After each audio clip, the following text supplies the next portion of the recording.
papel destacado da comunicação mediatizada e da produção simbólica no mundo atual faz com que muitas pessoas levantem uma questão. Afinal de contas, podemos afirmar que vivenciamos uma era da cultura? Essa é uma questão importante sobre a época em que vivemos. E é também o tema do nosso programa de hoje. Vem comigo! Eu sou Fábio Palácio e começa agora mais um Cultura e Movimento.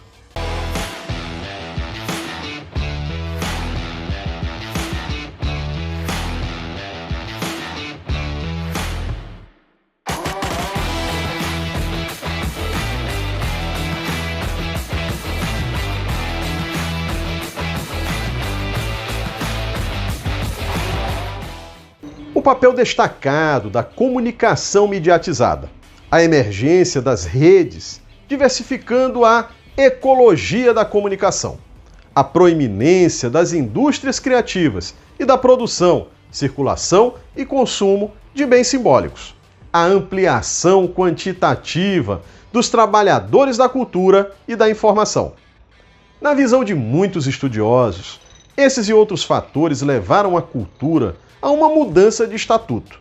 Ela sai da esfera romântica do transcendente e, em função de fatores como a redução da jornada de trabalho e a ampliação do tempo livre, a cultura invade a esfera do cotidiano, tornando-se componente destacado da ordem econômico-social.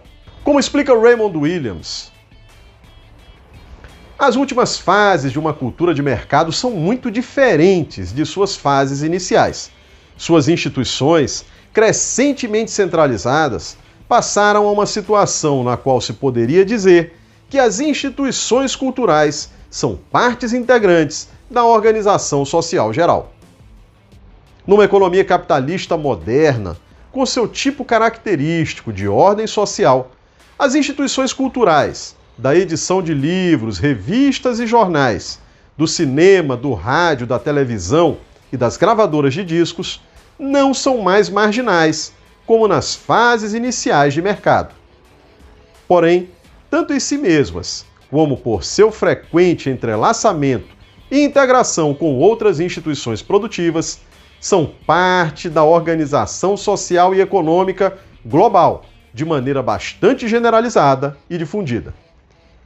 Os campos da comunicação e da produção simbólica assume, portanto, nesta nova etapa do desenvolvimento capitalista, uma condição de relativa centralidade, a ponto de muitos conceberem o atual período como uma era da cultura.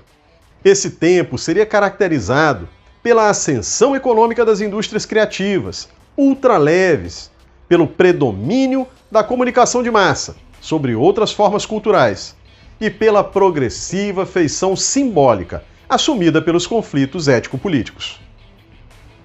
Em uma tentativa de sintetizar os componentes que estariam conferindo contornos a essa nova situação, autores como o professor Albino Rubim falam em uma sociedade estruturada e ambientada pelas comunicações, que incluiria, entre outras, as seguintes características.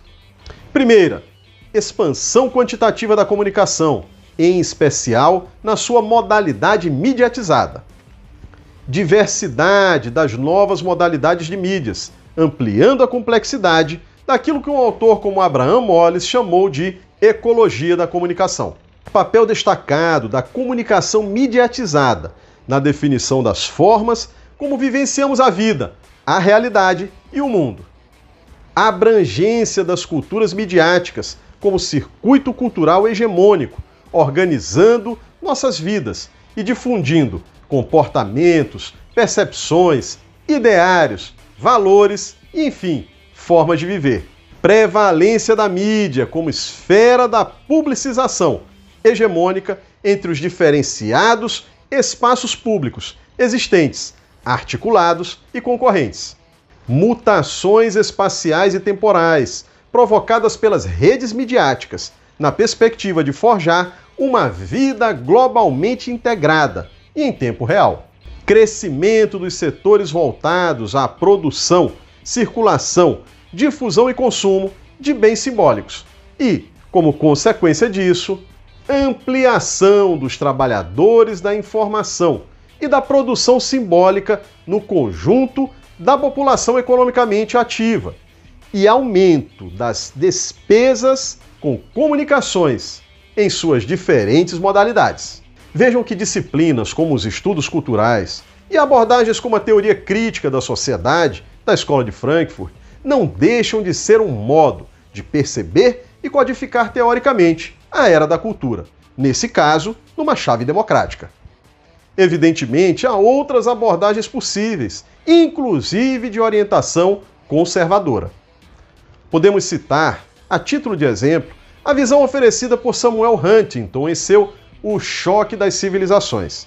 Nesse texto, ao se referir a um futuro já hoje tornado presente, Huntington afirma: as grandes oposições entre as espécies humanas e a fonte dominante dos conflitos serão culturais. Huntington desenvolve ao longo de seu texto essa ideia de centralidade da cultura, mas em uma chave marcadamente conservadora, inclusive sugerindo a existência de culturas que teriam a vocação da universalidade, enquanto outras culturas seriam meramente contingentes.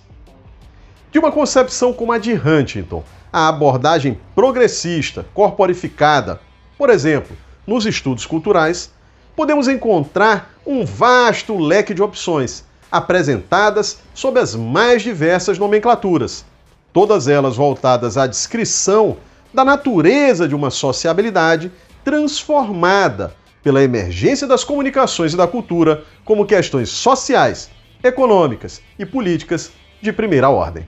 É notório o quanto essa nova situação foi percebida de diferentes formas, em conformidade com as distintas perspectivas teórico-metodológicas dos que se debruçaram sobre o problema. Muitas pessoas, seguindo o sociólogo Manuel Castells, veem o período atual como sociedade da informação, pela multiplicação de fluxos informacionais, agora organizados em rede, e pelo caráter de grande proeminência assumido pela comunicação mediatizada.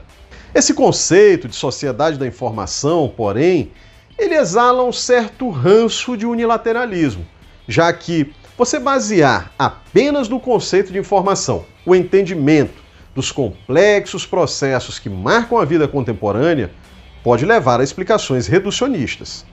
Por outro lado, a noção de sociedade da informação não deixa também de apresentar uma importante percepção, capaz de, ao menos, jogar luz sobre a materialidade da informação e da própria cultura e sua importância no mundo contemporâneo.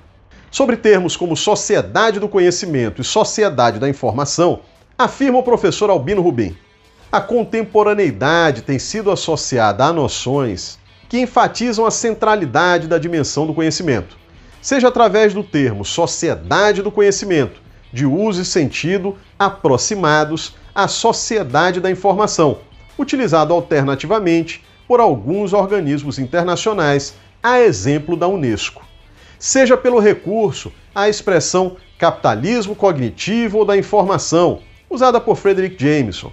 Apesar da profunda discrepância entre as formulações das inúmeras correntes teóricas e políticas que se abrigam nessas vertentes de pensamento, interessa assinalar a convergente contemplação do conhecimento como lugar central na caracterização da sociedade contemporânea.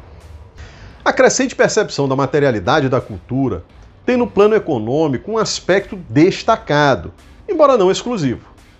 Afinal, não obstante serem coisas relacionadas ao mundo dos símbolos e dos significados, comunicação e cultura movem hoje grande parcela da produção de bens econômicos materiais. Transformada em bem econômico, a manifestação cultural tem um custo de produção e gera emprego e renda. Constitui-se como indústria e como mercado de bens simbólicos. A chamada economia da cultura mobiliza hoje nada mais nada menos que 7% do PIB mundial, da produção de pequena escala às grandes empresas de entretenimento, com suas linhas de produção industrial conformadas segundo dispositivos de mercado. A crescente importância econômica da cultura já era visível nos anos 1970. Como explica o autor britânico Graham Murdoch, no começo da década de 1970, os comentaristas falavam cada vez mais sobre uma mudança fundamental na organização econômica do capitalismo, longe da ordem industrial clássica encaminhada por Marx, em direção a um sistema centrado em serviços e controle sobre conhecimento e informação estratégica. Alguns escritores o descreveram como uma sociedade pós-industrial, outros como uma sociedade de informações, mas havia um entendimento comum de que balconistas, professores, advogados e artistas de entretenimento começavam a exceder o número de mineradores, operários, estivadores e construtores. Essa realidade, pessoal, traz novos problemas à pesquisa sociológica. O relacionamento crescente entre informação e economia vai destinando à cultura uma centralidade na conformação econômica do século XXI. Essa articulação vem sendo capturada por meio de noções como indústrias culturais, indústrias criativas e outras, que mobilizam uma série de percepções e problemas a serem enfrentados. Desvelar o efetivo lugar da cultura na nova economia e delinear novas possibilidades dessa interface tem sido um grande desafio para a comunicação e as ciências sociais. É preciso avançar na compreensão dos novos fenômenos do capitalismo contemporâneo, e eles incluem, com destaque, o papel importante da cultura nas sociedades do século XXI.